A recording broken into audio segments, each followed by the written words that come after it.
Pentagon report claims there's no evidence the U.S. government has ever encountered alien life, and most reported UFOs are misidentified ordinary objects. But journalists and experts who have spent their lives researching the subject say that's a bold-faced lie. The investigation was conducted by the All-Domain Anomaly Resolution Office, or AARO, and the report found no evidence the U.S. government has extraterrestrial technology. Investigative journalist and NewsNation special correspondent Russ Coulthart joins us now. Ross, I know you have some strong feelings about this. You're saying AARO's report is a flat-out lie. You told our Chris Cuomo that this was all about putting a stake into the heart of continued conversation or investigation into the UAP mystery. So I'm curious, what specifically about this investigation do you believe was flawed?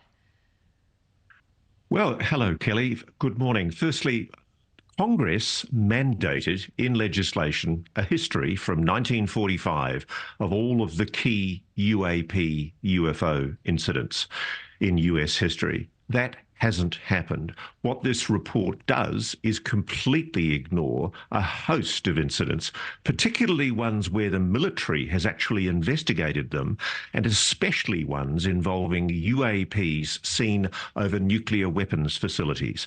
And they've completely ignored the incident that actually kicked off the current wave of interest into the phenomenon, the 2004 Tic Tac incident off the west coast of the USA, and also the 2014-2015 incidents off the east coast. It's like these incidents never happened.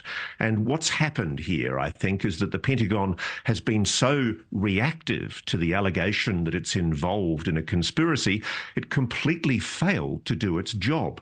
And what they've produced in this report is essentially what we call in Australia a dog's breakfast. It's a complete shambles. It's full of errors. It's got falsehoods, it misrepresents incidents, and it completely ignores a whole series of incidents that are actually essential to an understanding of the history of this whole phenomena. Well, I think you hit on it right there, Ross. You know, in terms of people feeding into these investigations, reporting their sightings, do you think this report will discourage people who have witnessed unexplained phenomena from coming forward and reporting those sightings?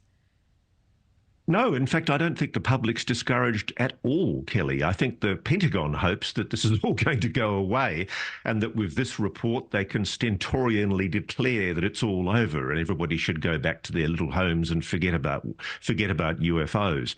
I don't think that's going to happen. And what's interesting here is Congress isn't going to forget it either.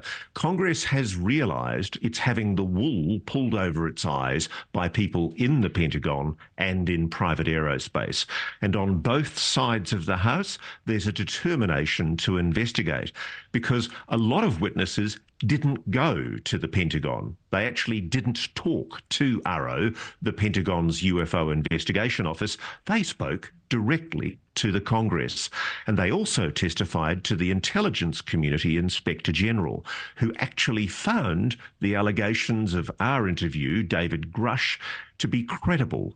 And Mr. Grush was alleging a crash retrieval program and a reverse engineering program hidden within the US government and private aerospace.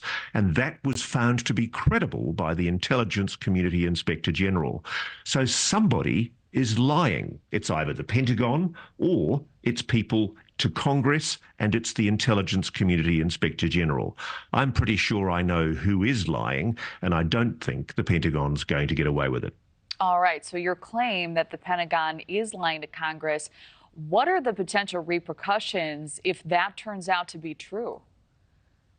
Okay, this is very important. This is actually a constitutional issue now, Kelly, because under Executive Order 12333, laid down under President Reagan, it's actually illegal for the intelligence community to run a covert action, an influence operation or a media campaign that's false to try and influence the mind of the American public.